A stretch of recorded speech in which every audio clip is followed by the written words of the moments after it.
আরাবুল তো লোকের নিরাপত্তাকে বিঘ্নিত করছেন। উনি তো লোককে কত মানুষকে খুন করছেন, হুমকি দিচ্ছেন, হামলা করছেন, মামলা করছেন। ওনার আবার নিরাপত্তার অভাব কী করে হতে পারে? আছে তাদের কাছে ছোট ছোট মানে মেশিন আছে, তারা কি সিকিউরিটি দেবে আমাদের? যে কোনো সময় আমাদের জীবনহানির আশঙ্কা আমি বাংলা থেকে করছি। তৃণমূল দলটা একটা উৎকৃষ্ট দল, একটা দুষ্কৃতীদের দল। ওনারা নিজেরাই খেয়ে নিজেরাই মারামারি, আবার নিজেদের নিরাপত্তা বলে কিছু নেই, নিজেরাই নিরাপত্তার অভাব বোধ করছেন। যে 26-এর বিধানসভায় যদি অভিষেক বন্দ্যোপাধ্যায় বিজেপির মুখ্যমন্ত্রীর মুখ হয়, অবাক হবেন না? এটা কি আপনি কেমনভাবে দেখছেন? না, অবাক হওয়ার কিছুই নেই। আমি অধীরবাবুর সঙ্গে অবশ্যই 100% একমত। আমি এই জন্যই বলছি একমত, শুভেন্দু অধিকারী একসময় তৃণমূল কংগ্রেসের নেতা ছিলেন, পরিবহন মন্ত্রী ছিলেন, উনি দিদির ভাই ছিলেন, দিদির হাতে দিদির কোলে বড় হয়েছেন, দিদির কোলে বড় হয়ে এখন বড় ভাই হয়েছেন। তিনি এখন রাজ্যের বিরোধী দলনেতা। এটা তেমন অসম্ভব কিছু নয়।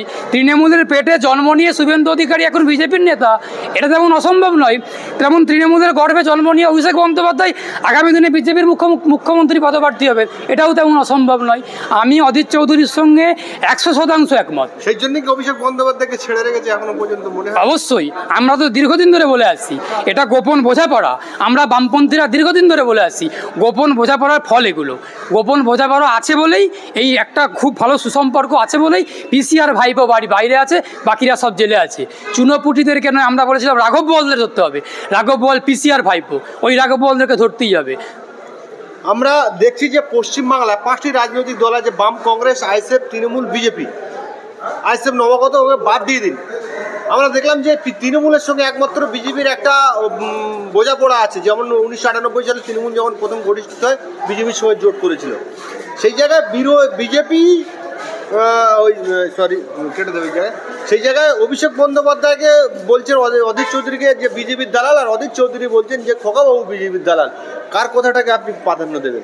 দেখুন, কে কার দালাল আর কে কার দালালি করছে, এটা বাংলার মানুষ খুব শুভ বুদ্ধিসম্পন্ন মানুষ, বাংলার মানুষ চেতনা স্বরূপ মানুষ। কবি নজরুলের, কাজী নজরুলের এবং কবিগুরুর মাটির বাংলার মাটি, বাংলার মানুষ সবই বুঝতে পারছেন কে কার দালালি করছেন। এখন এই যে দালালির ফল, মমতা বন্দ্যোপাধ্যায় তো মন্ত্রিত্বের স্বাদ পেয়েছিলেন বিজেপির মন্ত্রিসভাতে। মমতা বন্দ্যোপাধ্যায় অটল বিহারী সরকারের 100 মন্ত্রিসভার সদস্য ছিলেন। উনি বিজেপির কোলে আষ্টেপৃষ্টে বড় হয়েছেন। বিজেপির সঙ্গে ওনার খুব ভালো মধুর সম্পর্ক, সে সম্পর্ক এখনও অব্যাহত। এক সময় যখন দাঙ্গা হচ্ছে গুজরাটেতে, সেই সময় নরেন্দ্র মোদীকে উনি ফুল পাঠাচ্ছে। নরেন্দ্র মোদী তখন গুজরাটের মুখ্যমন্ত্রী ছিলেন। বিজেপির সঙ্গে খুব ভালো সম্পর্ক, এটা বলার কিছু নেই। এটা আমি বলবো বা আমরা বলবো, তারপরে বাংলার মানুষ বুঝতে পারবেন, এটা এমনটা একদমই নয়। বাংলার মানুষ কিন্তু খুব শুভ বুদ্ধিসম্পন্ন মানুষ। বাংলার মানুষ সব দেখছেন, সব বুঝছেন। এর জবাব বাংলার মানুষ গণতান্ত্রিকভাবে ভোট বাক্সে ফেলবে। এই যে তৃণমূলের মধ্যে একটা নবীন প্রবীণ দ্বন্দ্ব চলছে, আমরা গুঞ্জন শুনতে পাচ্ছি যে যারা নবীন আছে তারা বিজেপির সঙ্গে মিশে গিয়ে বিজেপি হয়ে যাবে, যারা বয়স্ক আছে তারা পার্টিটাকে তুলে দেবে। কি বলবেন আপনি? এখন নবীন প্রবীণ এখন আছে, আগামী দিনে কিছু থাকবে না, সব বিজেপির ঘরেই যাবে। তৃণমূল দলটা আলাদা কিছু নাকি? আমি তো তৃণমূল দলটাকে আলাদা বলে মনে করি না। তৃণমূলের ইতিহাস তো বিজেপির সঙ্গে জড়িত আছে। তৃণমূল বলে কোনো দল আপাতত আমি মনে করি না বাংলার এতে আছে। যেই তৃণমূল সেই বিজেপি, যেই তৃণমূল সেই বিজেপি। সুতরাং আগামী দিনে বিজেপির সঙ্গে মিশে যাবে, মার্চ হয়ে যাবে। এটা তো অবশ্যম্ভাবী হবেই হবে, এই ভবিষ্যতে আমরা দেখতে পাচ্ছি। ঠিক আছে, আপনি যেমন বলছেন তৃণমূল বিজেপি একই, কিন্তু আমরা দেখতে পাচ্ছি আবার ইন্ডিয়া জোটে তৃণমূলকে প্রাধান্য দিয়ে খাতির করে রাখা হচ্ছে। না, ইন্ডিয়া জোটের ব্যাপারটা এটা একটা বৃহত্তর স্বার্থ জড়িয়ে আছে। জাতীয় রাজনীতির ক্ষেত্রে ইন্ডিয়া জোটটা করা হয়েছে। সেই জোটের যে সারমর্ম, সেই জোটের যে ব্যাখ্যা, সেই ব্যাখ্যা আমাদের রাজ্য নেতৃত্ব, আমাদের কেন্দ্রীয় নেতৃত্ব ওনারা দিয়েছেন, আগামী দিনেও দেবেন, মানুষ বুঝতে পারছেন।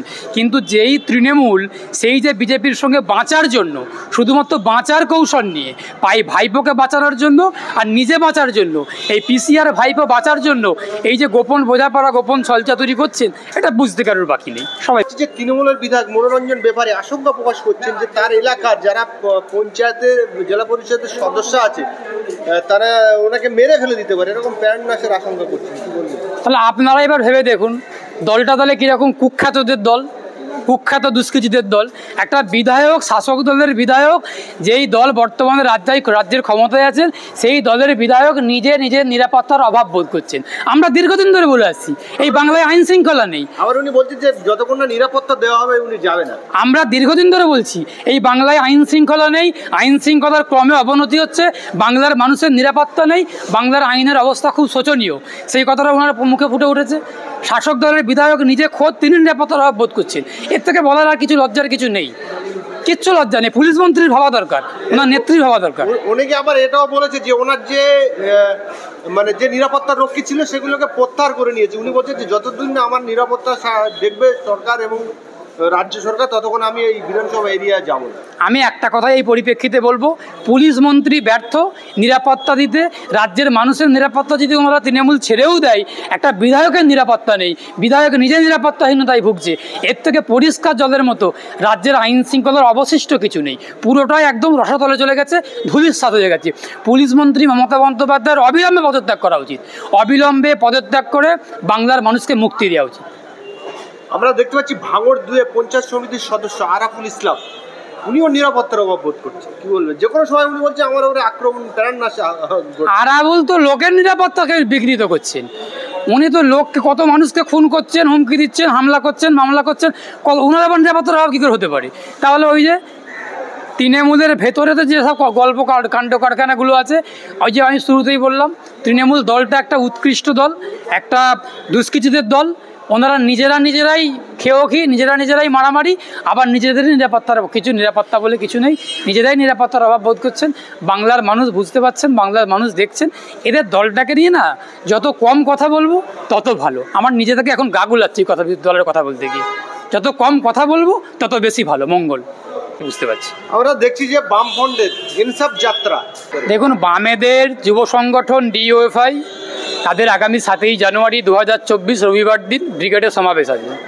এই সমাবেশ বামেদের সমাবেশ নয়, এই সমাবেশ হচ্ছে যৌবনের ডাকে জনগণের ব্রিগেড। যৌবন ডাকে দিয়েছে, জনগণের ব্রিগেড হবে। এই ব্রিগেডে কৃষক, শ্রমিক, ছাত্র, যুব, মহিলা, চিকিৎসক, আইনজীবী, শিক্ষক, অধ্যাপক সবাই অংশগ্রহণ করবে। বাংলার আপামর বাঙালির সাধারণ মানুষ তারা স্বতঃস্ফূর্তভাবে, এই যে আমাদের 3রা নভেম্বর থেকে ইনসাফ যাত্রা শুরু হয়েছিল, সেই যাত্রা ইতিমধ্যেই শেষ হয়েছে। আগামী 7 তারিখে ব্রিগেডের সমাবেশ হবে। এই মানুষের যে একটা স্বতঃস্ফূর্ত সাড়া, সে সারা বাংলার মানুষ দেখতে পেয়েছেন এবং বাংলার মানুষ উপলব্ধি করছেন। এই যে আগামী দিনে 7ই জানুয়ারি 2024 রবিবার দিন যে ব্রিগেড সমাবেশ হবে, এই সমাবেশ যৌবনের সমাবেশ, এই সমাবেশ ছাত্র যুবর সমাবেশ, বেকারদের সমাবেশ। এই সমাবেশটা বেকারত্বের জ্বালা নিয়ে, যারা শিক্ষিত বেকার, পড়াশুনো করেও চাকরি পায়নি, যারা পরীক্ষা দিয়েও যোগ্য হওয়ার পরেও চাকরি পায়নি, রাস্তায় অনশন করতে হচ্ছে, সেই সব মানুষের ব্রিগেড হবে। সেই সব মানুষের কত মানুষ লক্ষ লক্ষ টাকা, হাজার হাজার টাকা, 2 টাকা, 1 টাকা, 5 টাকা, 10 টাকা অনুদান দিচ্ছে আমাদের দলকে, আমাদের ডিওএফআইকে। তাদের দানের টাকা, তাদের ঘামের টাকা, আমাদের ভিক্ষার টাকাতে আগামী দিনে সমাবেশ হবে, ব্রিগেড হবে। এই ব্রিগেডের সমাবেশ অবশ্যই সফল হবে। কাতারে কাতারে মানুষ, লক্ষ লক্ষ মানুষ ব্রিগেডের এতে আছড়ে পড়বে। কালো মাথার ব্রিগেড হবে, সেই ব্রিগেড বাংলার মানুষ ইতিহাস তৈরি করবে। লাস্ট একটা বলি, তুমি সুযোগ মধ্যে কি যে কোনো জায়গায় ঢুকে দেবেন। আমরা